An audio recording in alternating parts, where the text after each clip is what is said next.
Oke, Assalamualaikum warahmatullahi wabarakatuh. Kami dari kelompok 4 akan mempresentasikan hasil dari tugas kelompok kami pada mata kuliah Pendidikan Kewarganegaraan, yang mana pada kesempatan kali ini kami akan mempresentasikan materi mengenai dinamika historis dan urgensi wawasan Nusantara sebagai konsepsi dan pandangan kolektif kebangsaan Indonesia dalam konteks pergaulan dunia. Sebelumnya izinkan saya memperkenalkan anggota kelompok yang dimulai dari saya sendiri, Nabila Firzariani, kemudian rekan-rekan saya, Elika Dwi Utami, Leslie Ino Ramadan Tarigan, Elizabeth Pakpahat, dan Ilham Ramadan. Eh, Selanjutnya, untuk materi yang pertama mengenai konsep dan urgensi wawasan Nusantara akan dijelaskan oleh saudara Ilham Ramadan. Kepada saudara Ilham, dipersilakan. Baik, terima kasih moderator. Yang pertama yaitu A, menelusuri konsep dan urgensi wawasan Nusantara. Wawasan Nusantara merupakan wawasan nasional atau national outlook bangsa Indonesia. Namun demikian timbul pertanyaan apa arti wawasan Nusantara dan apa pentingnya bagi kehidupan berbangsa dan bernegara Indonesia. Wawasan Nusantara bisa kita bedakan dalam dua pengertian, yakni pengertian etimologis dan pengertian terminologi.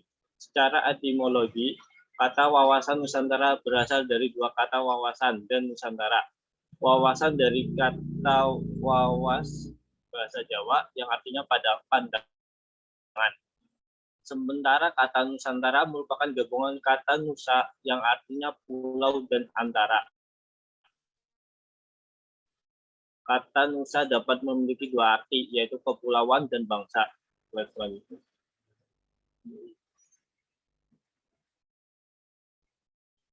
Adapun pengertian wawasan Nusantara berdasarkan ketetapan MPR tahun 1993 dan 1998 tentang GBHN. Wawasan Nusantara merupakan wawasan nasional yang bersumber pada Pancasila dan berdasarkan Undang-Undang Dasar 19 mengenai diri dan lingkungan dengan mengutamakan persatuan dan kesatuan bangsa, serta kesatuan bangsa dan bernegara untuk mencapai tujuan nasional. Sekian dari saya kembalikan kepada moderator. Terima kasih, saudara Ilham. Kemudian untuk materi selanjutnya akan dibacakan oleh saudari Elika Utami. Kepada saudari Elika, dipersilakan. Terima kasih moderator. Untuk materi selanjutnya yaitu unsur-unsur penting wawasan Nusantara. Pertama yaitu wadah sebagai sarana yang menampung 3 komponen penting. Lalu yang kedua isi yang terdapat cita-cita bangsa yang tercantum pada pembukaan UUD 1945. Lalu yang ketiga itu tata laku yang mencakup 2 segi yaitu batiniah dan lahiriah.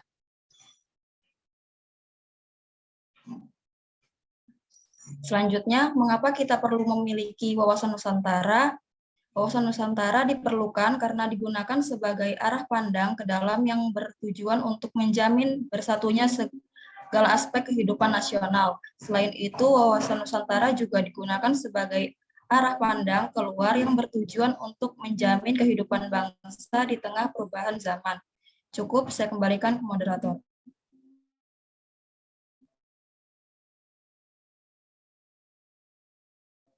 Terima kasih, saudari Elika. Untuk next slide. Untuk materi selanjutnya ini akan dibacakan oleh saudari Elizabeth Pakpahat. Pada saudari Elizabeth, dipersilakan. Baik, terima kasih moderator. Untuk materi yang saya bawakan yaitu menggali sumber historis, sosiologis, dan politik tentang wawasan Nusantara. Nah, apabila melihat dari latar belakang historis, dapat dikatakan munculnya konsep wawasan Nusantara bermula dari dikeluarkannya Deklarasi Juanda oleh Perdana Menteri Insinyur H. Juanda Kartawijaya tentang lebar laut teritorial Indonesia. Setelah hal tersebut, konsep wawasan Nusantara juga diperkuat dengan adanya Pasal 25A Undang-Undang Dasar Negara Republik Indonesia 1945 yang menyatakan bahwa NKRI merupakan negara kepulauan dengan ciri Nusantara yang memiliki batas dan haknya diatur dalam undang-undang. Konsep wawasan Nusantara ini juga diperkuat lagi dengan diperjuangkannya Deklarasi Juanda pada forum internasional yaitu konferensi PBB. Sedangkan dari aspek latar belakang lain, sumber munculnya konsep wawasan Nusantara juga memiliki latar belakang sosiologis. Penyebab awal mulanya ialah karena pertikaian dan adu domba yang dilakukan Belanda pada bangsa Indonesia. Hal itu memunculkan pandangan tentang kesatuan dan keutuhan wilayah atau persatuan. Jika saya tidak ingin terpecah belah, kembalilah yang mewujudkan semangat tersebut. Salah satu bukti dari semangat persatuan Indonesia ialah Sumpah Pemuda. Untuk aspek politik sendiri, konsep wawasan Nusantara muncul sebagai turunan lanjutan cita-cita, tujuan, dan visi nasional. Next slide.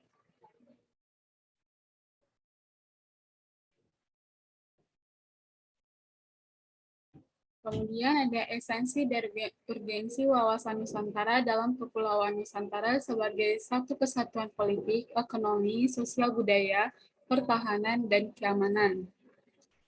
Seperti yang sudah dijelaskan tadi, adanya wawasan Nusantara diperlukan untuk menyatukan keseluruhan bangsa, karena bangsa Indonesia merupakan bangsa dengan berbagai macam perbedaan yang dapat dan mudah menyebabkan disintegrasi bangsa. Wawasan Nusantara dibutuhkan untuk menghindari hal tersebut. Konsep wawasan Nusantara dapat memunculkan pandangan bahwa Indonesia merupakan satu kesatuan politik, satu kesatuan ekonomi, satu kesatuan sosial budaya, dan satu kesatuan pertahanan keamanan. Masyarakat diharapkan mampu memahami dan mengimplementasikan konsep ini pada kehidupan sehari-harinya. Peran pemuda-pemudi dibutuhkan dalam hal ini. Organisasi kepemudaan dengan mensosialisasikan konsep tersebut sehingga diharapkan masyarakat memiliki pemikiran yang sama yang akan memudahkan tercapainya tujuan maupun visi Indonesia ke depannya. Baik, terima kasih. Saya kembalikan ke moderator.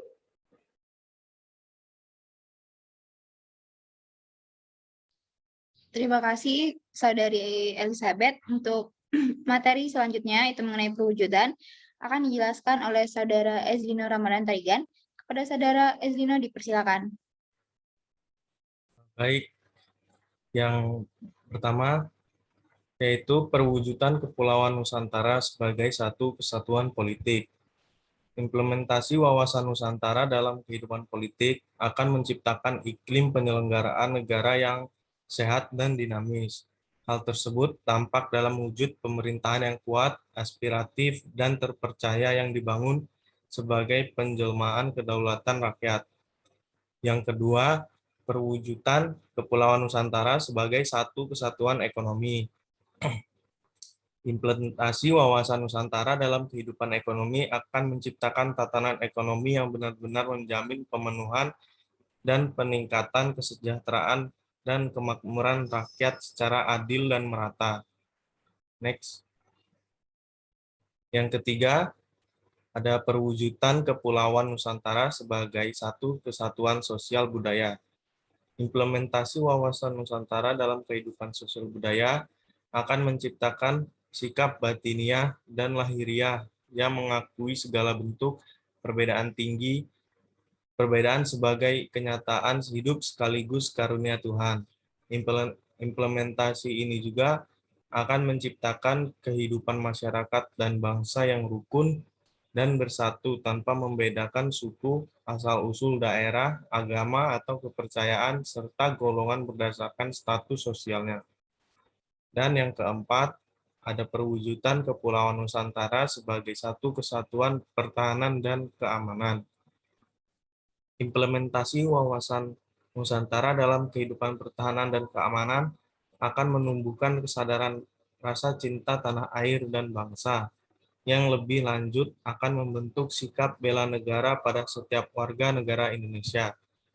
Kesadaran dan sikap cinta tanah air dan bangsa serta bela negara ini menjadi modal utama yang akan menggerakkan partisipasi setiap warga negara Indonesia dalam menghadapi setiap bentuk ancaman. Selanjutnya. Baik, selanjutnya akan saya serahkan kepada moderator. Terima kasih kepada Saudara Ezlino.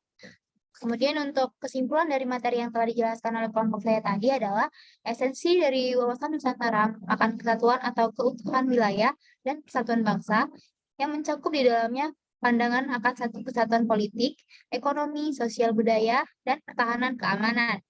Wawasan Nusantara merupakan perwujudan dari sila ketiga Pancasila, yakni Persatuan Indonesia.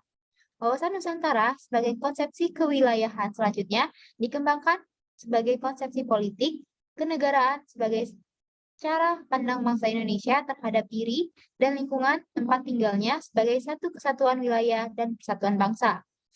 Sekian presentasi dari kelompok kami. Lebih dan kurangnya saya mohon maaf. Kepada Allah saya mohon ampun. Kami akhiri. Wassalamualaikum warahmatullahi wabarakatuh.